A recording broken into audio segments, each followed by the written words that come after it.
I would be vigilant and about the downside risk at this point, because we haven't had a correction, which is a 10% down move in the ES since March of 2020. A correction is considered 10% down. A bear market is considered 20% down.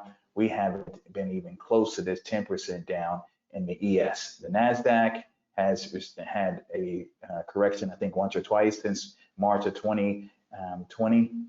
And definitely the Russell has, it has two of them, at least two of them as well, and the Dow, I believe. So the ES is what most professionals gauge themselves by. That's the benchmark, and it has not had a correction.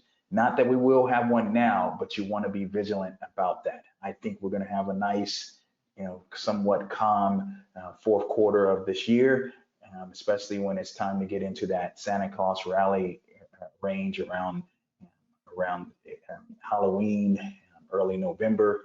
I think we'll be fine, but that's just my speculation. That's just my guess, right? Your guess is just as good as mine, and we have a 50-50 shot or 50% chance of being correct.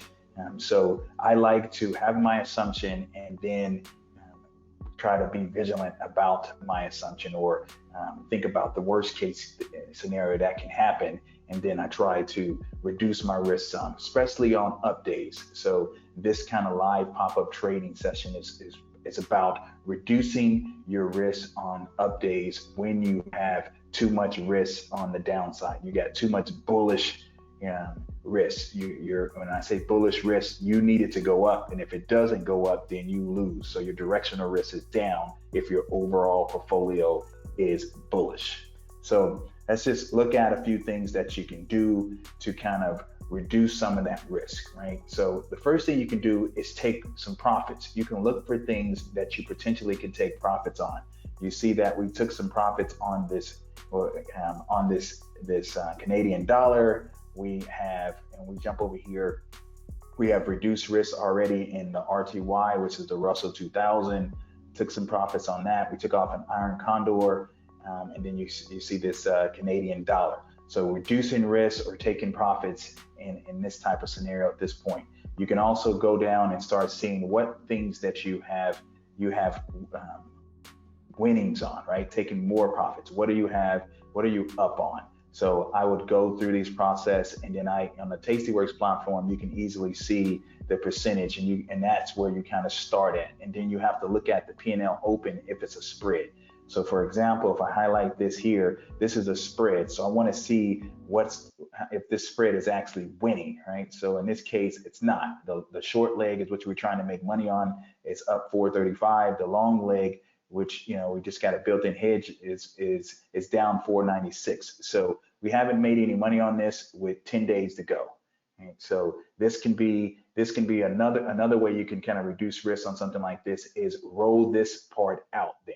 Right? You roll it out, and that will reduce the risk on the position as well, because as you get closer to expiration, you got so much gamma risk, the rate of change of delta, which delta measures your directional risk and your probability of success. So you can change that if you don't have any profits. So looking at this on this put side, we don't have a lot that we can take off. This 7 days to expiration, this is only up $30. Once again, just looking at that P&L open, since we opened this spread, that's only up $30, but we can still roll that out. We have a 15-day rule where we want to try to be out of positions around that 15-day or no more than 15 days. Sometimes it's 14, sometimes it's 12, but that's all semantics. But you want to be considering getting out of things around that 15-day and rolling it to a further out expiration period, or just taking your profits, regardless if it's not the profits that you wanted initially. We usually want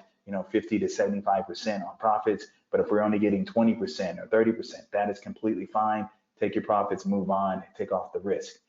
So I'll demonstrate how you can roll out here in a second, but you want to go through the process, right? You want to go through and see where you have risk. So if we go into this NASDAQ here, you can see this is also 10 days ago. And if we highlight this one, hopefully you can see this. If we highlight this, this hasn't won as well, right? The decay in the long leg has outpace what we have made in the short leg. So we have lost on the spread to this point with 10 days to go. But we should win if we let it hold, if we hold it a little longer and the market kind of, settles down, volatility continues to come out of the market like you see it is a little over 9% today. But this could just be a regular type of bounce up because we've been a little oversold. Doesn't mean we're not going to continue to go down for this week perhaps, right? So I want to be once again, I want to take off risks and be on the offense when the market is giving me that chance, right? If we had a day like yesterday again today, then we would be on defense, right? If you were too long, if you were too bullish, you would be on defense and you would have to take off stuff at prices that are not advantageous to you, right? Prices that is forcing you to get out because maybe your deltas are out of line and the position is becoming too risky. So when the market is up big, you had a problem yesterday, this is the perfect time. Or if you've been having a problem, it's the perfect time to take some risk off. So we can look into this as well, and then you can see that we removed some RTY risk already. We can do some more. So for example purposes, for the short term, it's just 10 days ago as well. We have a call here, and we have a call spread here. So we're up a little bit on this call spread. We can decide to, if we try to take off just one side, and we show you what that looks like. We try to just do a default to 1. So that's going to take some buying power. And what you're trying to do is not use buying power. You're trying to reduce buying power, reduce risk when you are trying to take off positions and so forth. So just taking off the call side, which is a small profit, is going to increase our buying power. So we don't want that to happen. So what we can do is decide to change that and see what happens if you take off both sides, right? So if we did something like this, and then we went and took some of this put off, and just look at default first, or this says balance. I'm going to do 2 here, and then try to look at 1. So you can see if we're doing one of these, if we take off one of these, it's going to give us $1,100 in buying power, and we're reducing risk on both sides. We're reducing risk to the call side a little bit, as you can see here, which is a 17 delta with 10 days ago, and then on the put side we're at a 21 delta. So that is reducing risk, and it's going to cost about $580. You can do that and then roll out, or you can just take that $580 and move on, right? You can just say, okay, I'm going to let that $580 play out, right? And that's always an option you can do. So if we do this, and let me just hit clear, that's going to give you about $1,100 in buying power. If you wanted to keep the trade on, you can reposition it in a back month, for example purposes. Let's say the call side was a 17 delta. Let's just reposition this and see what happens if we go out this 45 days and reposition it to the 15 delta. And let's keep the spread the same. I didn't look at what the spread was on the call side. I believe it is a 40-point wide. So we're going to keep it 40-point wide basically on both sides. So that would be, in this case, that would be here. This is 40 points wide. And then if we go to the put side, it was a 21 delta. But let's just say we reposition this and put this at a 15 delta. So this right here is a position we have already at a 15 delta. And it looks like it's a 60-point wide spread. So it's because we have the position on here. Let's see if we skew this a little bit.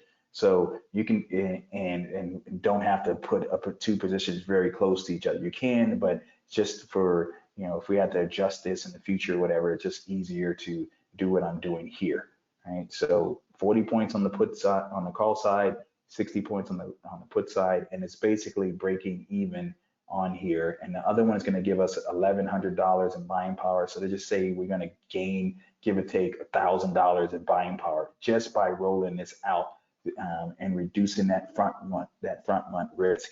So this is something that can and should be done a lot of times to reduce risk. So we're going to actually look to do that. And what I'm going to do is take this off and take this one off, and we're just gonna do one contract. Just gonna do one contract. We're going to the balance here, and we're gonna just remove one. You don't have to remove all your risk. You can just slowly take off some to reduce the pressure if something goes wrong. So what we're gonna do is send this one. It's gonna be about 588, and that's okay. And then we're gonna reestablish that other one now, because we should have just sent that the first time, but I'm going to do it again really quickly here. We were at around the 15 delta on this one, and that was here. We were selling this and we were buying about 40 points higher, so that's here. And then on the put side, we were doing exactly what we were at before, and that's the 2000, and that's like a 15 delta now. And so we'll let that play out. So that's going to be, and we're going to get a little less than what it's costing to buy back, but that's fine, because we could just take profits. In this case, we kind of repositioning it a little bit and giving ourselves a longer time frame to play out. And so I'm going to do that, and I'm going to put this in at 11, and then we'll see how it plays out here. All right, so that is there, and let me see. The one that we have on is the 2150. I'm just going to show you guys this one more time. The short leg that we're trying to take off in the 10 days, the expiration period on the put side, it's the 2150, as you can see here. It's the 2150. The new leg that we're going to be putting it on at, it's going to, the new trade is going to be the 2000 strike. So we're moving the trade 150 points away from what it's currently trading at. So that's how you're reducing your risk and so forth. Okay. All right. So now that another ways you can reduce your risk is look to see if it's something that you can put on that is giving you short delta. Right? So you can look to do something that's giving you short delta. So you look at your positions and you say, okay, what am I long on? This is kind of, most of the things here are long, except this ES, this micro futures, and we have some short micro futures in there. So that's giving us the short delta. So we can jump over here to this NQ, this NASDAQ, and then just look to see, okay, what if I put something on the call side with 45 days to go? I don't have anything on in the 45-day range, but let me see if I wanted to get some short delta. So let's look to see at this 7 delta here, and let's look for an 80-point wide here, just for example purposes. So if we did this, this will give us a credit and buying power, right? And we're going to receive $100 in credit. So that works, and it meets our criteria. So if I try to do 2 of these, then it's going to increase the buying power, and I don't want that. It's giving me short delta, but I don't want to increase the buying power. What if I optimize this a little bit and went 60 points wide? What would happen then? So if I did this and did 2 contracts and to get 158, and it's going to give me a little bit more buying power than before, so $90. So this, and that's the 7 delta, 6,000 points. That's about 1,300 points higher. So that's up pretty far, right? So and you can kind of determine what percentage that is from at the money. The way you can determine that really quickly is just take your short leg minus the last price, which is, so you take this short leg here minus the last price here, then divide it by the last price. That should give you the percentage from at the money. And if we did that, we took the 16,000 minus the 14,734 divided by the 14,734, and we got about 8.5% away on that call side. So I like that trade. We're going to see if we can get that to play out for us, and we're going to put this in for the $4 range amount after fees and commissions. That's what we're going to receive. So we're going to see if we can get filled on any of this stuff. This one, we're trying to get out of this. This is the debit. This is the mid on the Thinkorswim platform. We are asking for this amount, so we're not going to get filled on that unless we would probably have to move it up a little bit. So if I replace this, just for illustration purposes, let's say we put this up to an 80 and see if they'll fill us, right? So we hit send, and So we got filled on that, right? So now I want to um, put on the new position, make sure we get filled on that credit one that we were looking at, and that's this here. So we're at $11. It's not giving us the credit at this point. So let's just drop that down just a little bit and see if we can get the credit. And no love yet. Let's give that a second. And looking at this NASDAQ one, this is actually dropped a tiny bit. So let's try to get filled, and let's open it up to mid and see if that'll work. So no love there either, but we're going to, just for demonstration purposes on this call, we're going to sacrifice just a little bit more and go to the, I don't know, yeah, the 375. That should work. Let's see. So not yet. And I'm going to go down to 370, and it's still not going to give it to me. And I want to get filled, so we're going to take it down to 365. Give it a little second here. And no, they're going to make me go all the way down to 350 to get filled. And so I'm going to try to skip the try to go to 355. All right, so we got filled there, and we still need to get filled on that NASDAQ, that Russell one here. And we did all of this for no buying power, and actually increased our buying power by at least $1,000. So what we're going to do here is drop this just a little bit more and see if they'll fill us. And so we got filled there. So there we go. So we're done with that. We're done with that position, and then kind of repositioning things.